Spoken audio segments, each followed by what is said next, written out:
Well, I'm going to fade in. Hi, everyone. This is Tio. This is Zoom with Paperboy, hosted with El Chino. Today, we have District Leader Vittoria Fariello, and we're going to be discussing about what it is to be a district leader, how you get there, and that's it. Very simple. Paperboy, this is Zoom number 5. And Vittoria, how are you? Good, thanks. How are you guys doing? I hope everyone's healthy and surviving this kind of dystopia we're in. Doing great. Good. So, I guess we should start with district leader. I don't know, what is a district leader, which was exactly my question when someone first asked me if I wanted to be a district leader. And I think in the simplest form, it's a neighborhood activist. It's or advocate, like you advocate for your neighborhood. On a more technical level, each party has different levels to it. So you have the DNC, the Democratic National Committee, and then you have the New York State Democrats, and then you have county Democrats. So New York County being Manhattan County. So if you're in Brooklyn, it's actually Kings County. New York County is Manhattan. District leaders, each district is broken down into parts, and each part's under the different rules of the different counties. So New York County's rules require, actually it's a state law that requires a male and a female district leader per party, per district part, which is something that actually I hope someday we'll be able to change, that we can have it rather than a male and a female, we could have two gendered, so it's more inclusive. And district leaders will then sit on the executive board of a county committee. So the county committee is what makes up the Democratic Party in the county. So does that start? Is that a good start answer? No, we did that. We did a little bit of that, yes, with the band on the last show, number 4. So the thing was more, how did you become one, or what the process that took you to become a district leader? Like, because one thing that we discovered when Sal Albanese was on the show is basically a lot of word of mouth. Nobody goes, nobody gets the book out. And that's what Paperboy kind of advise everybody is get the book and read the book when you run for the first time. Yeah. So, well, if there were a book, right? So that's exactly how I came about to be district leader. So the previous female district leader in Assembly District 65 Part C, which is where I am a district leader, she resigned before the term was up. And a dear friend of mine, Carolyn Lasco, had run for district leader in 65 Part B. And when she heard that there was this opening, she reached out and she said, would you be interested in being a district leader? And, I think I said, what is that? And why would I want to do that? So, it was 2017, early 2017. So I was still really angry about the election, about energy from this to do something good. And so because it wasn't during an election season, I didn't do the petitioning. What happened was we had to have a divisional meeting. And my co-district leader at the time, who was also the district leader at the time, Paul Newell, called a divisional meeting where members of the meeting voted to have me take my predecessor's place. So that's how I became involved originally. And I thought it was a way to kind of slowly get involved, to become more familiar with the system in a way and hopefully be effective, and to speak to, to find out what can be done, to find out how our party could be made stronger, how we could be more effective in helping our own people. And kind of stepped into a bit of a storm, as it turned out. And really, I was not at all current with politics, with local politics, and which I think is actually a huge benefit. So anyone out there who's thinking they might want to do something, but they're like, I don't know anything about it. Like, yeah, but you will. You'll learn and you'll get in it, and you can do this, because it's really just about helping people in your neighborhood. So that was the spring of 2017. It was 3 years ago. Yes, 3 years So ago. you're fairly new in the process as well. Yes, no, definitely very new. And so that first round, it was like I said, quite the getting thrown in the fire right away. What happened that year, that summer in 2017, our state senator, who was Daniel Squadron, resigned after the close of petitioning, which meant that nobody could petition to get on the ballot, which kicked it to the county committee to determine who the nominee for our district would be. Now, this particular district, Squadron, the Senate district, overlaps in part. About a third of it is in Brooklyn, but 2/3 is in Manhattan. And Brooklyn, so the Kings County has different rules for how they proceed to nominate people from the Manhattan County. But rather, excuse me, from New York County, from the Manhattan Democrats.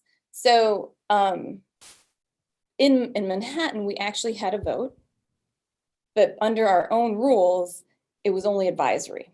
It was just this is what we would like kind of thing. Under the Kings County rules, there was no requirement for a vote. And then the county leader, Ceddio, said, no vote.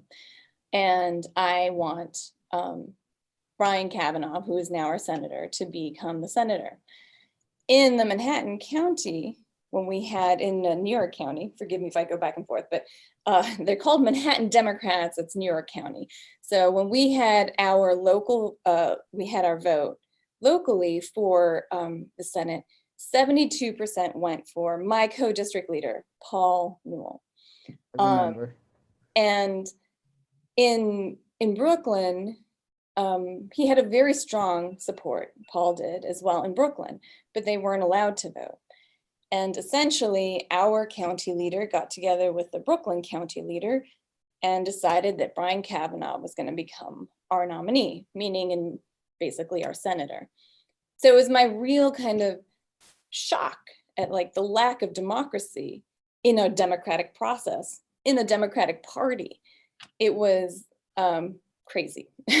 Yeah, to take a step back, actually, because I had a question when you said you were originally appointed at a meeting by other district leaders. Correct me if I'm wrong. No, not district leaders. It was division. It was so the divisional is the county committee members in our part. Okay. So it was the constituents. So the county committee members in your district, for lack of a better word. Right, district part. Mm-hmm. Okay. They appointed you and normally the process for district leader is, just for the people that don't know, is like you mentioned, you petition, exactly. You're on the ballot, and then people can vote for you. Yes. But, so for me at first, that feels very, what's the word? Undemocratic in a way in 2020, when there feels like there should be a way that the people should have more immediate say. And then, like you mentioned, taking it to the state senator, that is just appointed by basically the party leaders in the two counties, and not even the district leaders or the actual people have any type of say. And I was surprised to find out that I believe the stat is like a third or something like that of local officials are appointed by Yes. county committee and or in this type of fashion. Yes. And that's a lot. Yeah. That's a lot. Yes.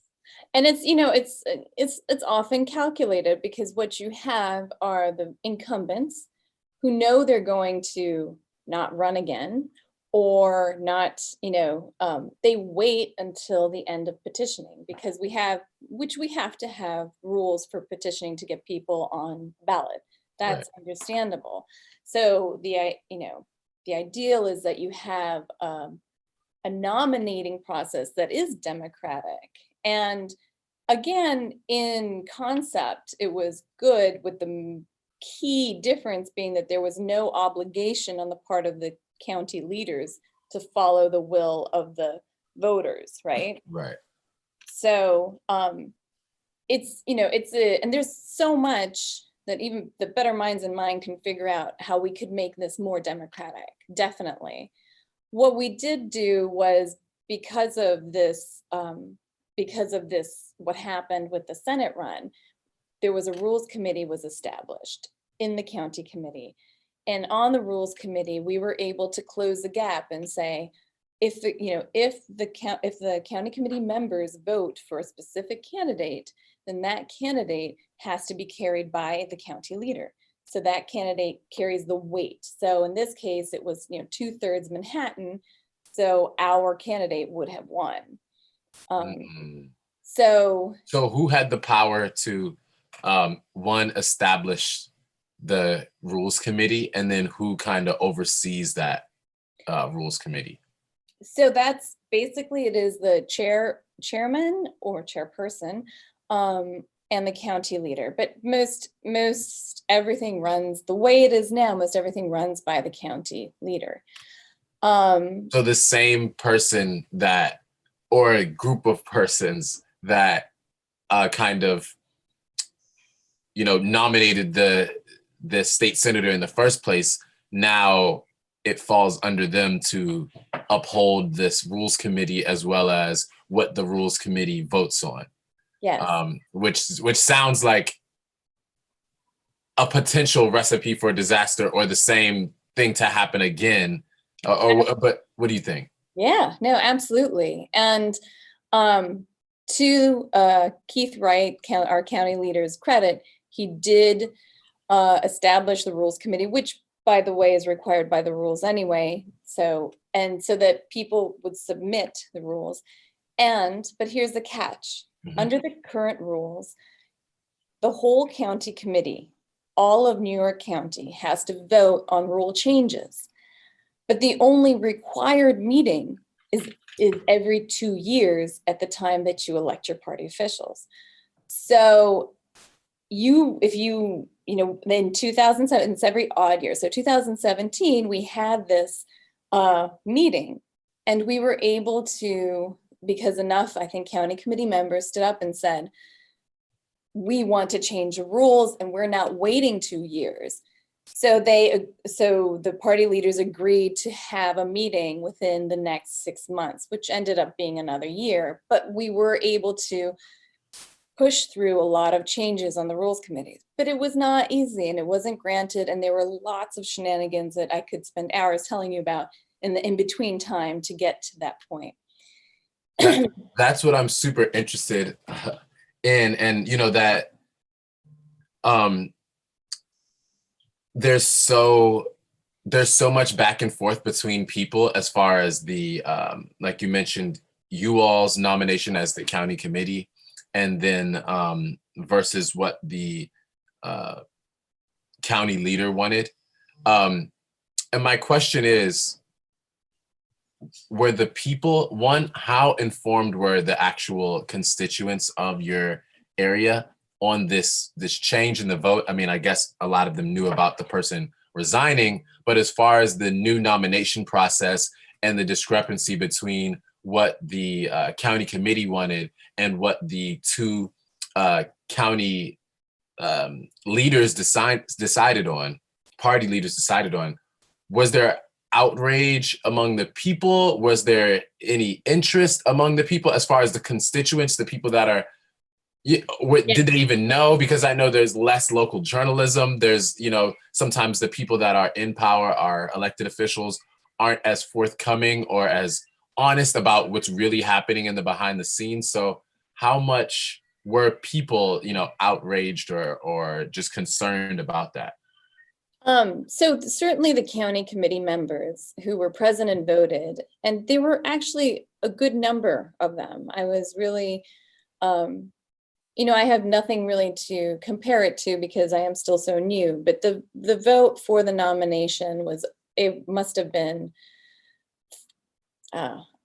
well over 100 people who came.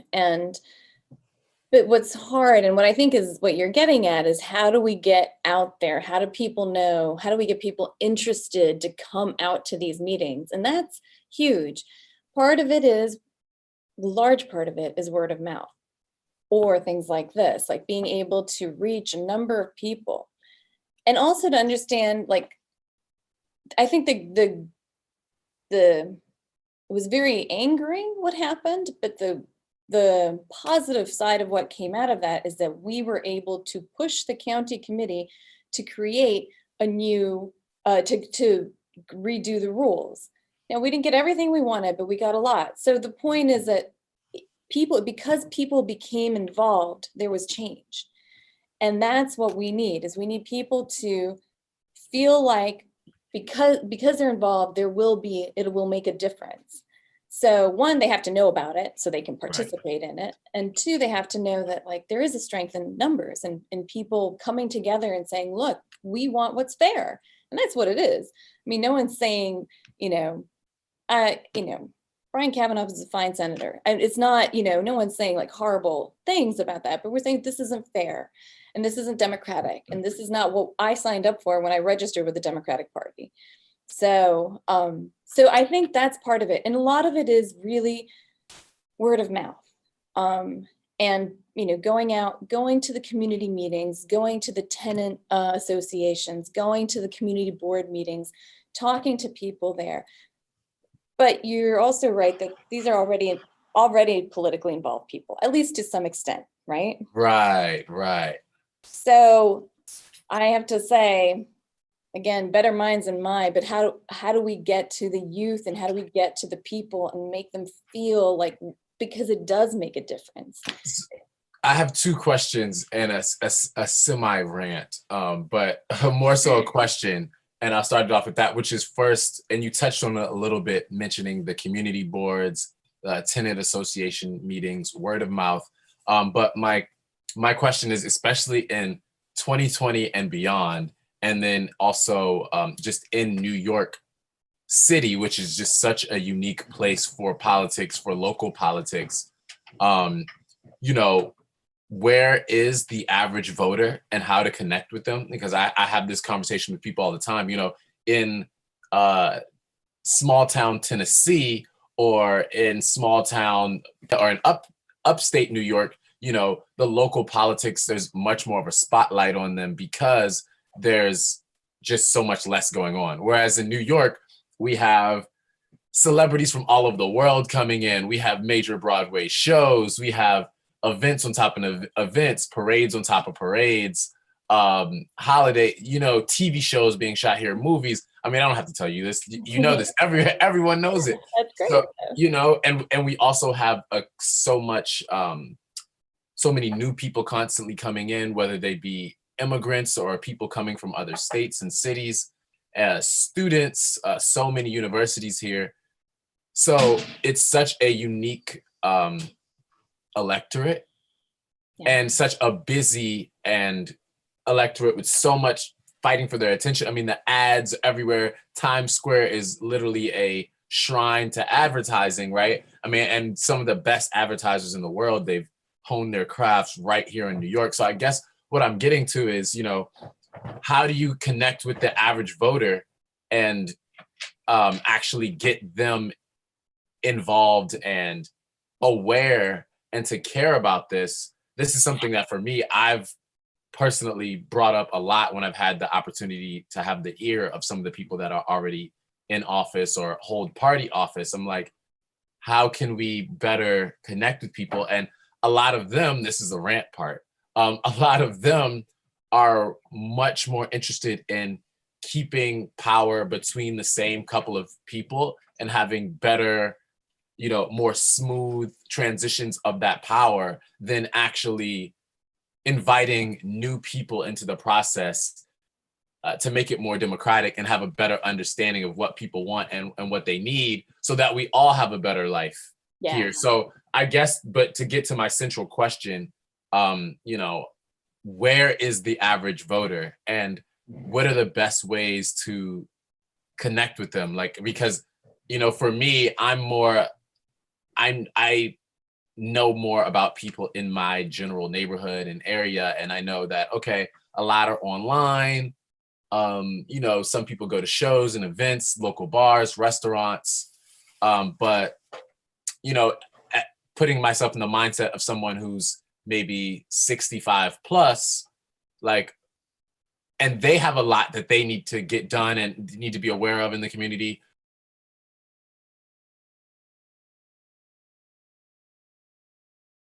How do we connect with them? How often are they on Facebook? How often do they watch a live stream?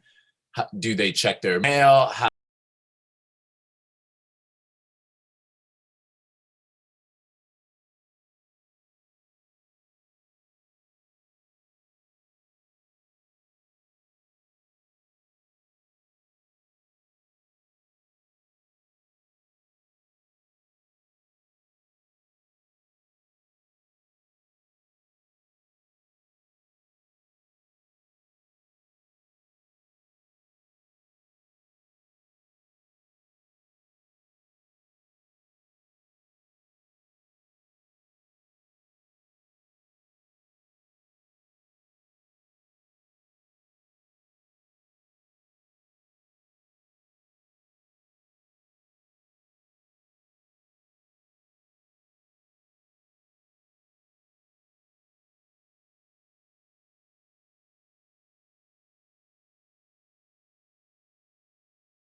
diversity of, and I think this is part of what you were speaking to, it's not just diversity of persons as far as gay, straight, black, white, Latino, Asian, it's also diversity of opinion, Yeah. because a lot of what I see is we will have people of different races, genders, backgrounds, neighborhoods, what have you, but they will all have the same opinion, the same mindset. They're bringing the same.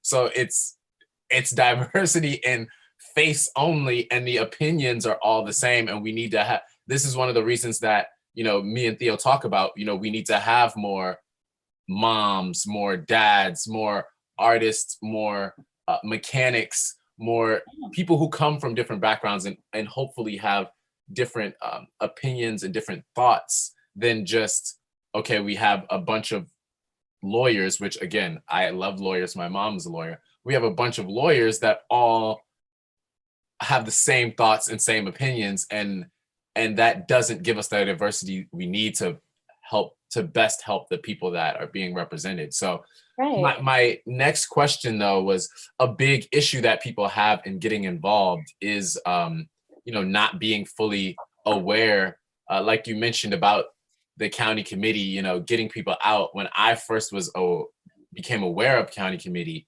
it took me a while to truly understand what it does, and I'm still learning what it does, the powers that it potentially can have, the setbacks and the issues, it's things like why there are so many vacant seats. How did we get to the point that there are so many vacant seats? There's so much coming at you to try to understand. And a big part of something that I'm learning running for office is so many people in the community that want to help and want to get involved. They don't know what basic offices even do. Like, what does a congressperson do? What does a city council member do? What does a public advocate, a district attorney actually do? I've heard these things before. Right. I don't want to sound dumb and just ask, what does it do? But I'm busy. I'm a mom. I'm a dad. I'm a teacher. I have, you know what I mean? I have a whole life to live. Right. I have bills to pay. So I'm not sitting my time spending looking up what a public advocate does. So for the person that's watching this and saying, okay, district leader, and you went into it a little bit, but let us know kind of what a district leader actually does and can do in their term, and kind of how far that those powers can be taken, and then how little that they can be used as well. Just kind of like the spectrum of. Sure. So, actual power, I suppose, in the literal sense that we have one vote on the executive committee in the county committee, which is, I think it's around 76 district leaders in New York County. So it's one vote amongst many. So in terms of powers that way, it's not tremendous, but what the county committee does do and has a huge influence on is appointing judges, or not appointing, that nominating judges that will then be elected. And because it's a heavily Democratic county, then Democratic nominees tend to win. Not always, but usually. And that's huge. Who is running our courts is huge. Yes. But to me, what a district leader, the true power of a district leader is helping issues and concerns of your neighbor to be the conduit to the elected officials. So like you said, the person who says, I have, my child isn't getting the proper support for his or her education at school, who do I turn to? And helping people navigate the system so that they can get the help that they need, whether we're about to lose our rent stabilization. Who are the people who are going to help our neighborhood handle this? So reaching out to the elected officials who would be able to have an influence on that. So it's a liaison between elected officials, government entities, and the community. That's what I try to do on that level. And to me, with on the county committee, so I am actually a lawyer, and we practice, we are litigants. So I don't participate in the judicial process because I don't want to compromise, I don't want anyone, I don't want to find my client in front of a judge saying, wait, you didn't support me the last round or something, right? Right. Or vice versa, feeling like, my client might lose on appeal because I supported this judge when she ran for election, whenever. So I just stay clear of that. But to me, I'm a bit of a process nut. Like I'd love. To butt in, do you think that judges are, I mean, obviously we're all human, but have you seen some judges be that type of petty, for lack of a better word, or hold grudges like that? No, I'll be honest. I've found more often than not, judges will recuse themselves if they think that there's any sense of impropriety, for whatever reason, if they think that there's. So I will say that. Okay, cool. But I also don't want to put them in that position. Right. And again, like for our clients as well, I don't want our clients to feel like we have to, go from judge to judge, which is what happened with the county committee. I don't know if Theo told you about that, but when we had to file a petition to get a declaratory judgment for who would vote at the county committee meeting in 2019. 3 of the judges recused themselves because the papers named the county leader and the chairman, so who supported their run for election.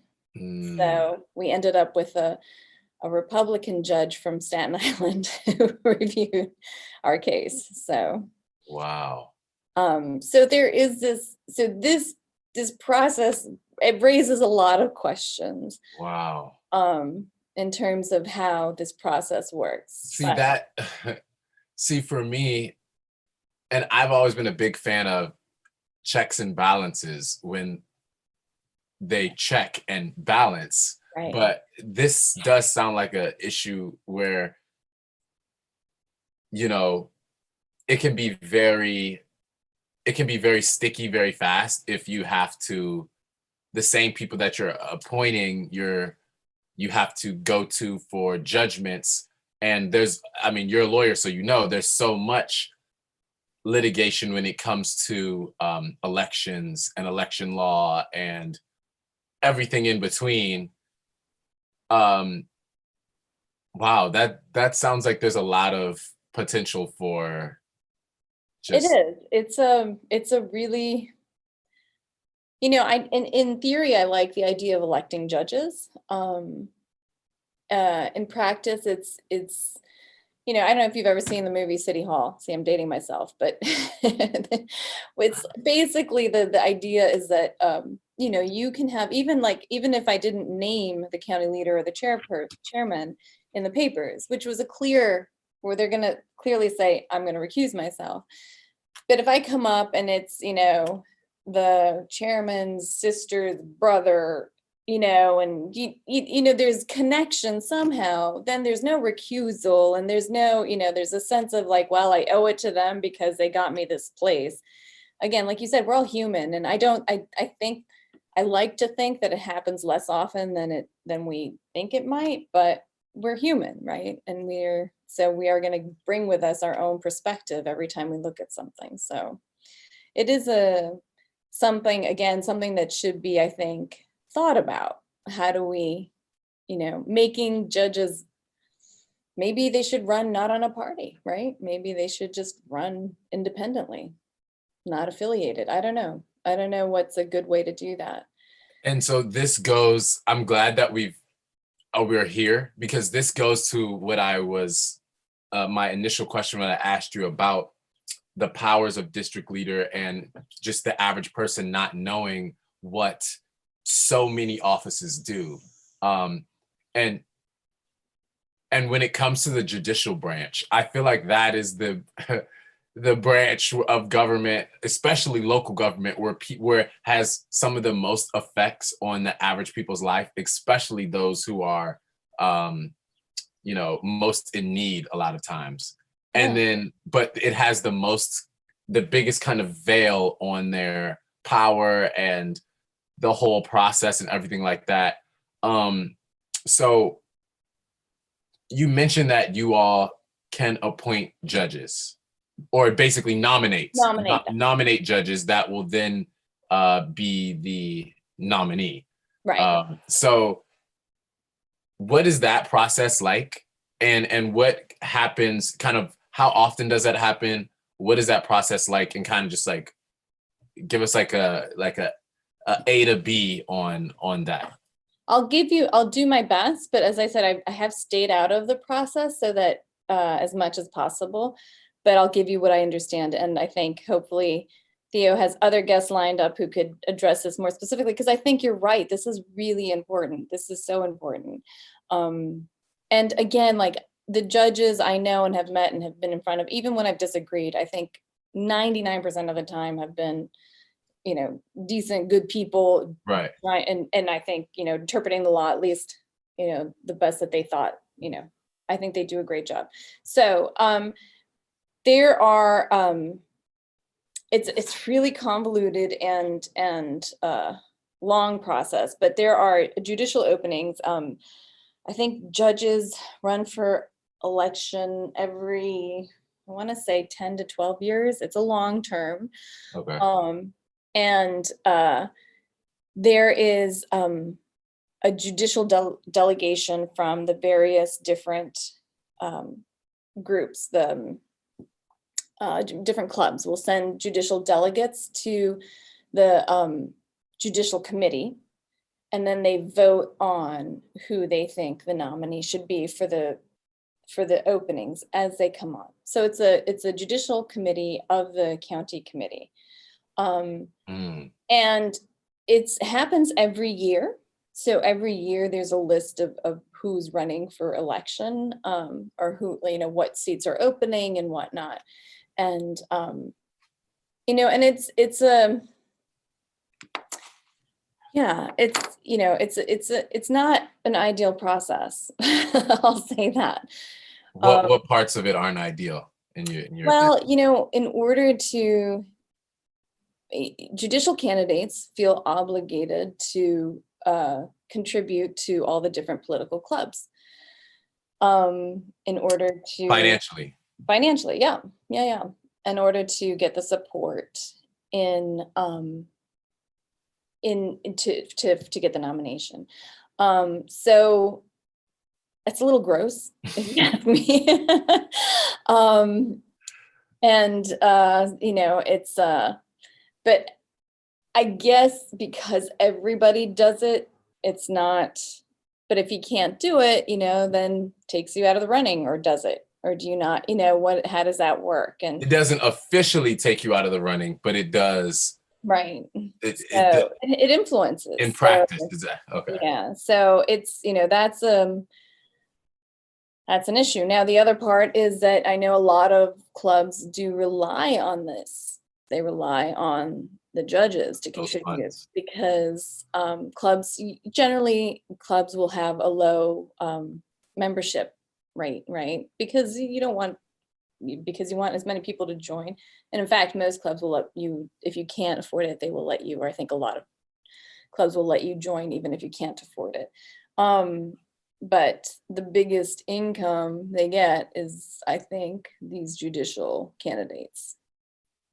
So, but I don't want to give any misinformation. So that's the best I can do. Like I said, to me, it's not something I don't participate, and I didn't from the beginning because of as I said, I don't feel comfortable participating in that process, but it's my position as an attorney. But thank you for that, though. I'm glad to have that information, and I'm curious about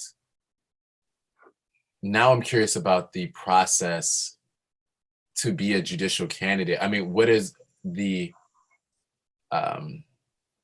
I know there's different seats, but as far as like what you have to be, I'm gonna have to look that up. Like, do you have to hold a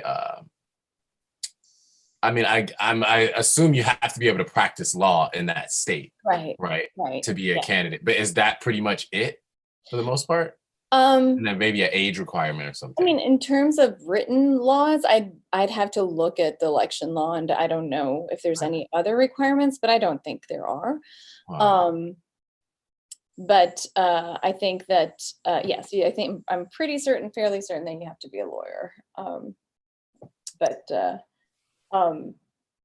But you know, the other requirements are so what I will say about Manhattan, what they've done really well, I thought, was that they set up a screening panel where and I hope I don't get this wrong, but essentially they ask various about, I think, 5 or 6 different organizations, whether it's the ACLU or you know, a Habitat for Humanity or someone, to screen judicial candidates. And then they ask them what they call is to report out, say, these people we think would make good judges.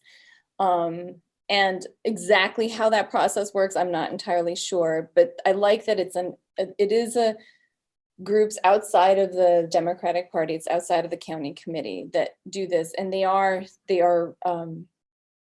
cycled through each year. It changes who the groups are and whatnot. So I think as best as they can, as neutral as they can make it, they've done that.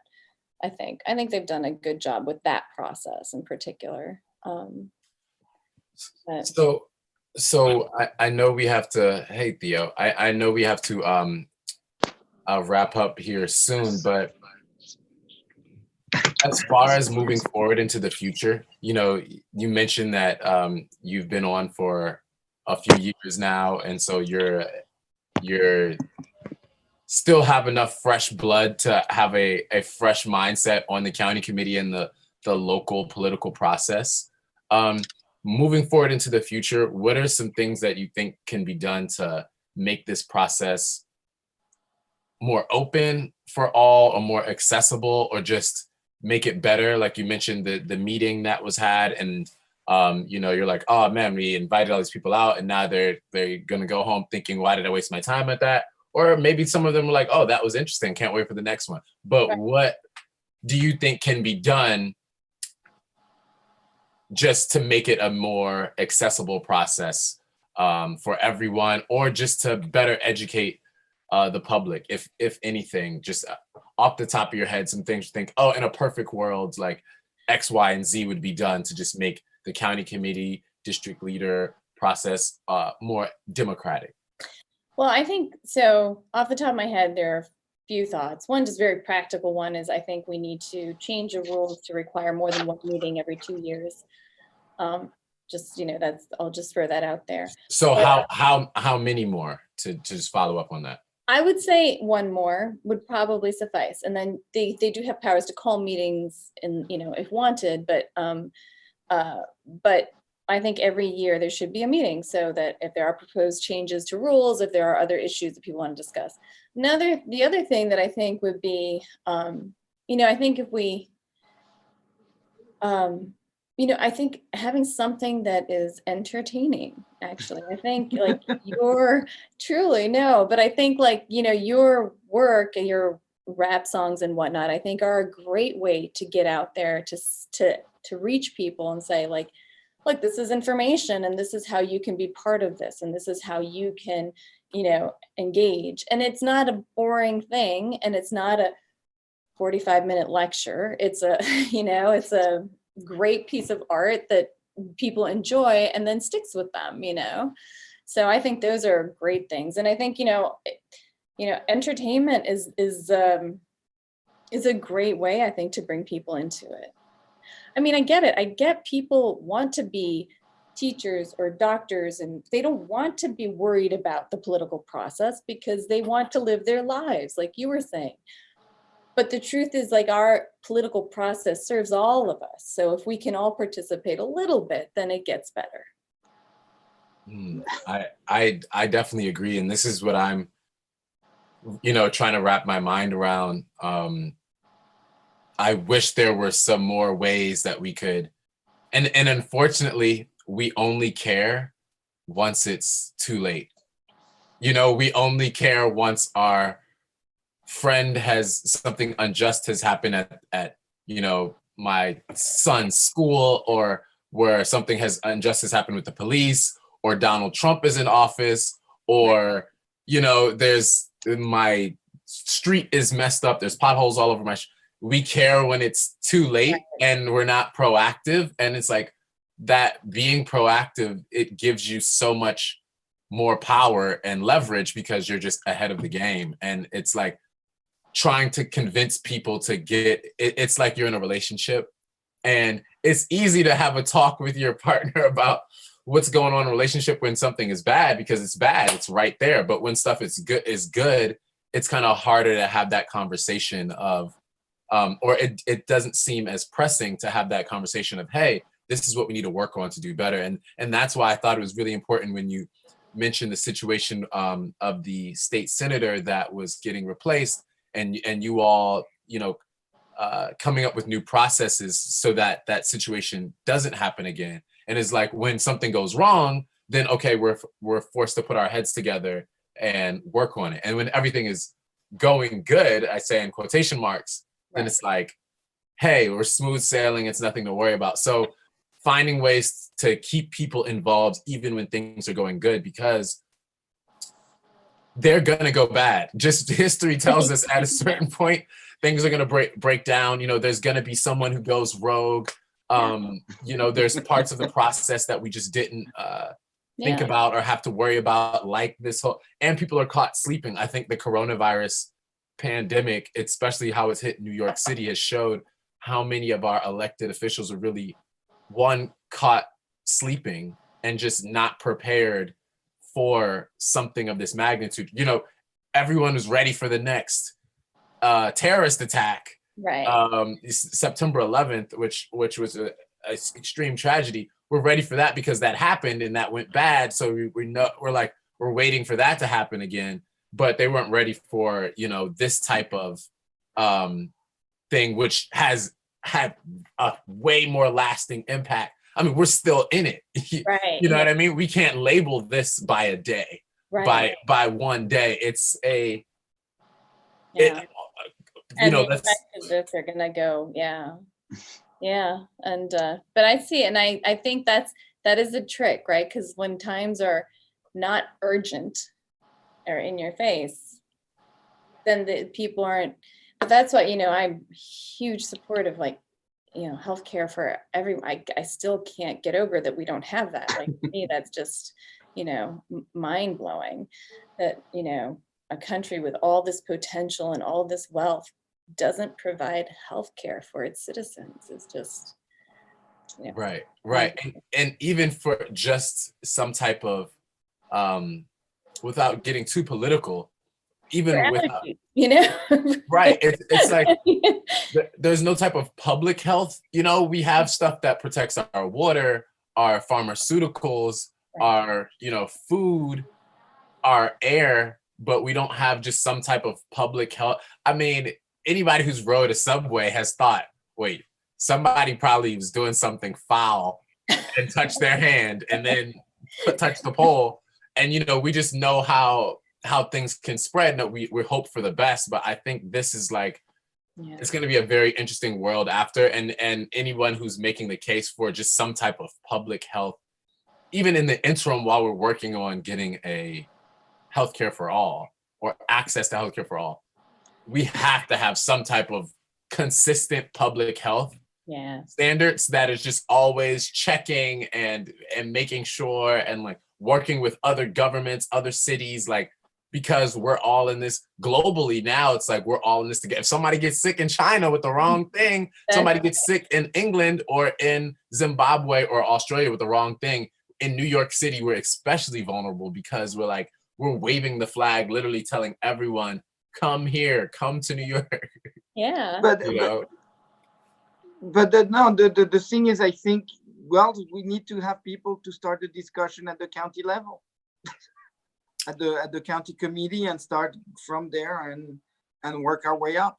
No, you're so right, Theo, and I'm That's so glad for both of you that have been, when once you heard about county committee and you actually got involved and you took your time and did that and let other people know and helped to spread it via word of mouth, because we are obsessed in this country with the executive branch and the president, and we have just we've lost our minds being so obsessed with the president and worshiping the president, this celebrity worship over that office. And there are so many other offices that have so much more power over your day to day and really can affect these changes, because like you said, it starts from there up. The county party influences the state party, which influences the national.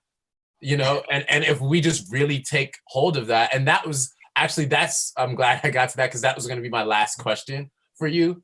How much, and this will be my last question, I know we have to wrap up, but how much power does one have? And I know it's just votes here and there, but if a group of people want to help to influence the agenda of the county party, what kind of is the process that they could go about in doing that? And how is that possible? So to get something on the agenda, actually Theo can tell you very well how that's done. You have to collect enough signatures from, and I forget now, I think it's six different parts? 6 different parts. I think it's 16 signature per part or something like that. 15 signatures per 6 different parts. Yes, for to get something on the agenda. So it's not that bad. And again, like, I understand the need to balance democracy with efficiency, right? You can't have everybody put something on the agenda, because then it'll be a week-long meeting, not an evening. But that was a change that we made with the rules as well, because prior to that, I think it was like you had to get 10 different districts and something like 75 from each, 60 from each district or something. It was 700 something. So wow. We were able to change that. So that is one way you can do that, to get that on the platform. And I think that's great. I think that is a great way.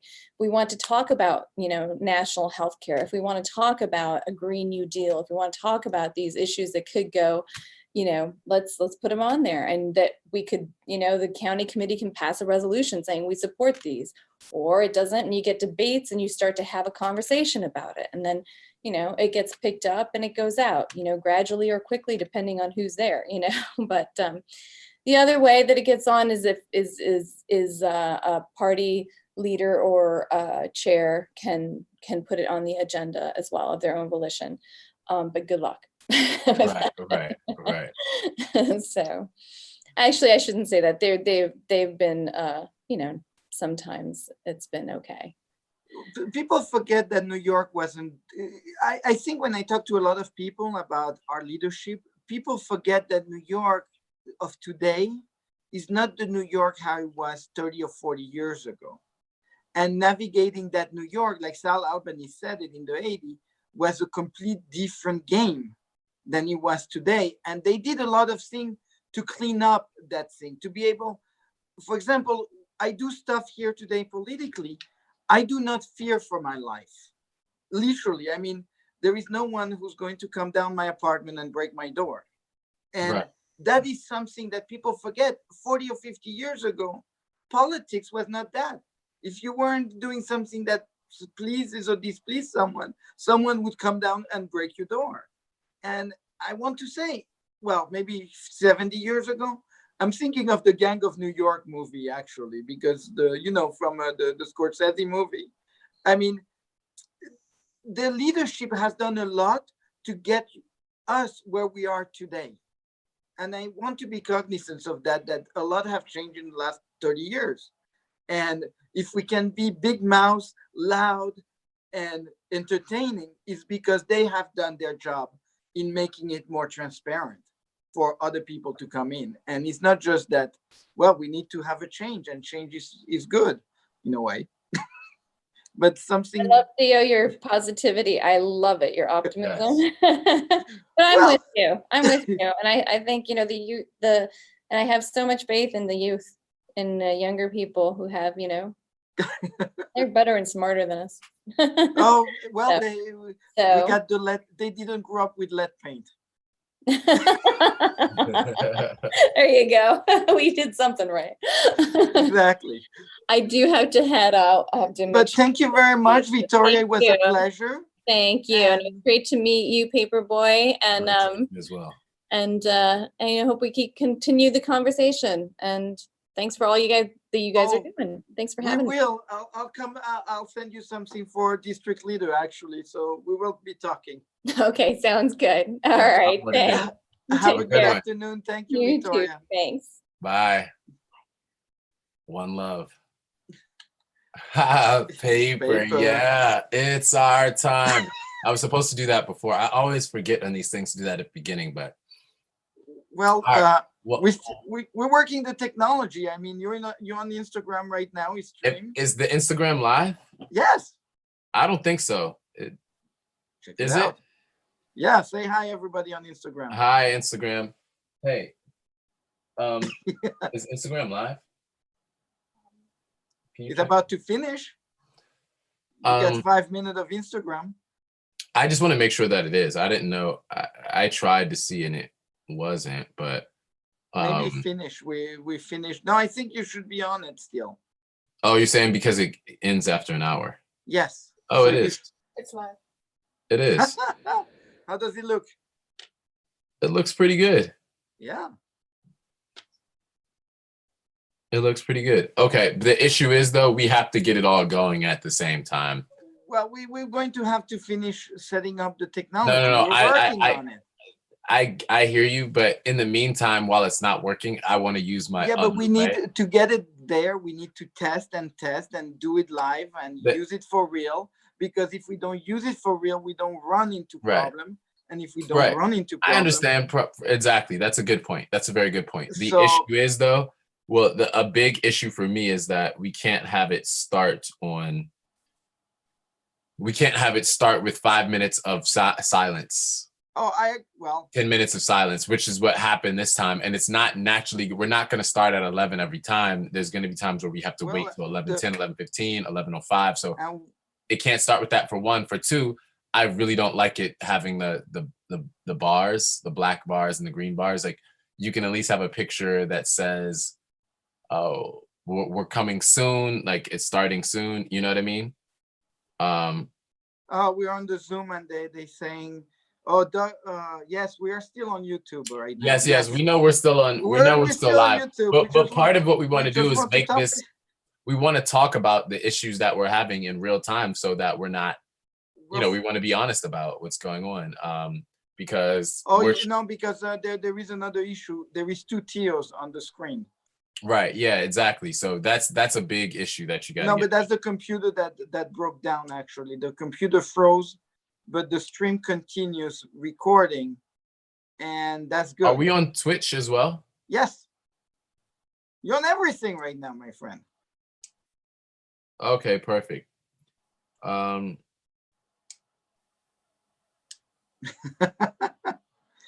So I discovered that when you start Twitch, you have to start it in a certain order.